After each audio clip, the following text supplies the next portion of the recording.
All right, greetings gods and goddesses in training. I'm back on another video. This is Aura August, okay? Welcome back. I hope that you're having an incredible day today. Today we're going to be talking about bad memories, okay? Oftentimes we get plagued by these negative circumstantial events, right? These memories that get lodged in our brains. And we have to find a way to overcome these negative memories. And I want you to think less of it like this is a prison. This is something that is affecting me and attacking me. Rather so, I want you to think of it almost like they're waves going through your body. So here's a super quick technique. If you ever get bad memories, you can close your eyes and look from left to right in terms of your eyes, okay? This will trigger your amygdala and actually help you to flush out negative or bad memories. You see, in our past life, what was our body is now our head, and what our head is now our body. So we have to start to understand that some of these memories that are showing up may just be impressions of how we're feeling from the now, okay? And once you understand this, it completely changes the game, right? Because we have to start to understand that once we experience a negative traumatic memory in our minds, we are always coming from how we're feeling in the now. Now, the best way to deal with these negative memories is actually not to attach to them, not to connect with them, but instead, you want to almost treat the memories like a gentle warmth, right? That emerges in yourself. And you observe the memory and you allow yourself to feel through the memory without having to change anything. Now, what you can do to reduce, of course, its intensity is that you can allow yourself to treat this memory kind of like it's just fog or mist that's just coming up to the surface, and then you're just kind of allowing it to remove itself. Now, why am I talking about this on Aura August? Because your memories are directly connected to your aura. Think about it. Because all of the storylines from when you were born and even your past lives comes into play when it comes down to your memory, okay? Now, isn't it interesting that as we grow older, our memory starts to get lost more and more, right? Because we've lived the extremities of life, right? We've gone into the deep end, in a sense. And this is also why sometimes our inner worlds are so locked up and we feel stuck, because the thing is, that inner world also has an inner darkness, and that inner darkness is chaos. So if we delve too deep into the chaos, we're just going to sink. We're just going to go into the abyss rather than actually come back with the elixir of life. The great thing about being a shaman is that you can walk in this world and also maintain a relationship with that other world, right? And so really, this is what I want you to think of when it comes down to memories. Now, you can reduce the intensity of the memories, of course. Like, let's say you had an event in the past, right? You got bullied or something like this. Now, I want you to play that scene in your brain like a movie. And now I want you to rewind it. So everything is happening backwards. Now I want you to play it again. Now I want you to fast forward through it. It's happening very quickly now. Now I want you to make it a black and white version. Now I want you to make it a Smurfs animated version.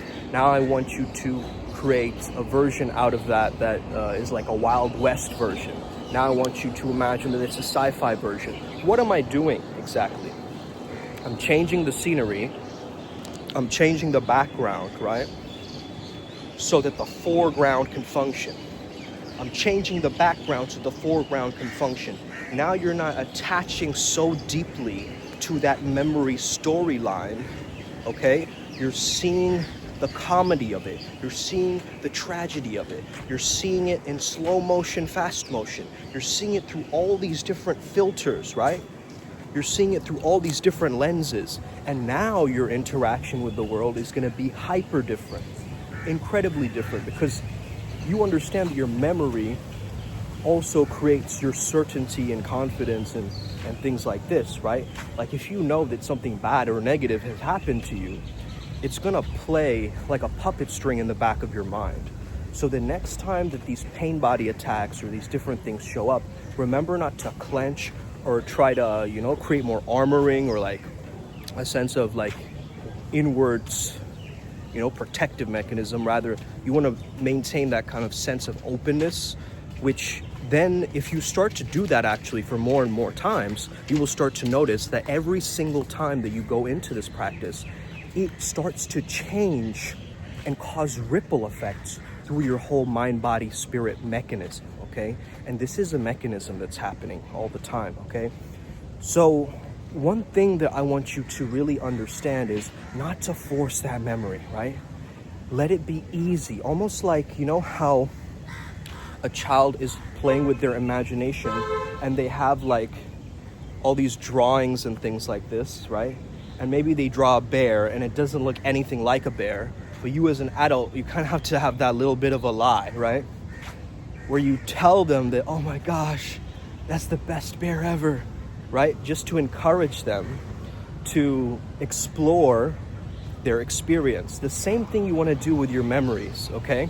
So let's say that there's a very negative memory. Think of it from the eyes of a child would.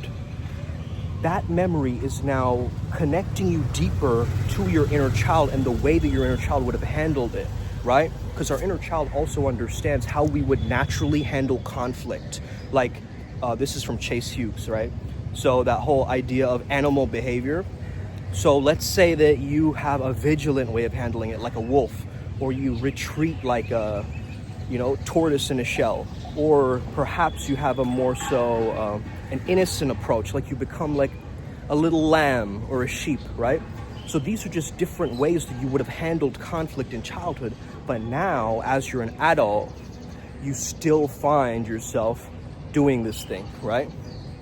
So for me, I would say that probably my top one is vigilance, right? Like a wolf, like I look around in the environment and I make sure that everything is okay and everything is aligned, so that I can move forward and solve the conflict or the confrontation that's in front of me.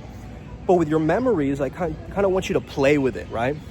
Like for instance, if a child goes to a giant cathedral, right? They will not be able to have that tour guide experience of understanding everything, and they're getting this aesthetic quality from it. They're getting this artistic angle from it, right? Like they're really seeing the colors and the shapes and the mosaics, and they're tapping in, right? They're tapping in through all of these different ways. And I think that's so amazing when you can access your memory codes, bring them up, and then see them as art pieces, you know what I mean? Like in your mind. This is wild. This is a great technique, guys. If you use this properly and effectively, it will transform you, okay? We are in Aura August. We gleaming out here. Come on now, okay? We gleaming, okay? So when we tap into this, we want to really understand that no matter what, right, I can make this moment into art. No matter what, I can find the beauty in this memory. And once you really start to think like this, it changes your physiology and your neurology too, right? Like if I think back to when I was a kid, right, I used to have horrible memories as a kid. Like, you know, they told me what's the color of the apple. I couldn't guess, they hit me, right? They made me dress up like a girl in front of the whole assembly in school or whatever. And this was like preschool or something like that. But anyway, I have these little memories, like these little traumas that I have been through. But nowadays, you know, it's like collecting Pokemon cards. You know, when you look at them and you're like, damn, that's cool, right? That's how I see my memories now. And it's less resistance towards the memory. It's more like, hey, this was the backstory that made me so cool, right? If it wasn't for that, I wouldn't be the badass that I am today. And so when you look at your bad memories through this lens, it really starts to shift your beingness, because ultimately you start becoming the creator, the catalyst of your life now, instead of just being tossed around like a, you know, oh, that's just a side dish, right? That's just raita, right? That's just a side dish. It's not the main, like, meal, okay? The menu is not the meal, just like the movie trailer is not the movie. So these movie trailers are showing up in your mind, but understand that's not your entire movie. That's not your entire life, okay? These memories are just showing you aspects of you And if you can be easy with them, your aura will notice and take charge. If you look through a different lens, a different perception, a different filter. Now, of course, my top strength is perspective, okay? So I do this quite naturally because I've trained as a coach to see things in different ways than others, right? And so this was a practice, actually, to get to this point, to understand that this memory is actually looping in my mind. Now, some memories get so dark that we want to end our lives, or we want to attack someone, or we want to do something, right, that has an impetus, it has a charge, it has a loose charge to it. Now, if we understand that that memory can actually cause a ripple in this physical reality, we have to treat it like it is a weapon. We have to treat it like it is something dangerous that we have to really have proper understanding of, right? Like, I'm not just gonna go pick up a sword without consulting with the samurai first. So I'm gonna now speak to people who have been through a similar trauma or similar experience to get their take on it, so that my take can be highly refined, right? Because I am in this world interconnected with others, right? And I want to find the objective way of looking at this memory, not my own subjective personalizations that I'm adding to it that's making me stay in this little self-pity loop, okay? So this is really important, guys. Once you understand this self-pity loop and this avoidance loop, you can then zoom out of it and actually allow yourself to win and thrive, okay? And all it takes is just one decision, right? Like, if I just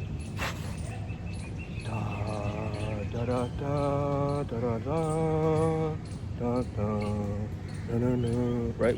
Why am I doing this? Right? It's so random. Like, it makes no sense. But my body told me and my mind told me to do this, as it will bring me more effortlessness in this video. Now, as I've done this, now there's a new open reservoir of energy that's just expressed itself, right? Now, the moment we suppress our emotions and our thoughts, right? Thoughts just come back in a mirror way, a mirror-like quality to our thoughts, right? So if we really attach to the thought, it becomes a spiritual attachment too, right? What I mean by this is, let's say you're like really pondering of all the great trophies you won, all the people that you've helped, all of the things. That actually creates this weird ego facilitation thing that takes you out of the now and makes you pompous of the past, rather than, so that's what's called resting on your laurels, right? And if you notice the Primal Sutra logo for the adepts, we are carrying our laurels with us. We're not resting on them like as crutches. We have them as a part of our aesthetic, right? We're wearing it like a badge in a sense, okay? So this is really important to understand, because once you really captivate yourself through this mindset, this understanding, it will truly work in your favor, because you're establishing the fact that it does work, okay? So let's say that you have a specific thought and you keep suppressing that thought. Now, with that ultimate suppression, okay, dang, these birds are going at it, huh? Damn, it's like WWE but with birds. Shit, okay? All right, so let's get moving. So you have a negative experience or a negative thought, and you start feeding it. You start feeding it so it starts growing on you, right? Now, I want you to start to think of this thought very differently now. That it's not this attachment, it's not something that you're feeding and charging with more energy and power. It's just an occurrence that is trying to balance you back to source. Think of this mindset, guys. Anything that happens realigns me back to source energy and God. Anything that happens realigns me back into source energy and God. It could be I'm in the most horrific experience. I will still find a way to adjust my coordinates, my inner alignment towards the divine. And this is a really empowering idea. Instead of keeping that emotion trapped inside my body, not telling anybody about it, and then understanding that if I do that, it's going to show up in my skin, it's going to show up in my body, right? Because my body is my subconscious mind, okay?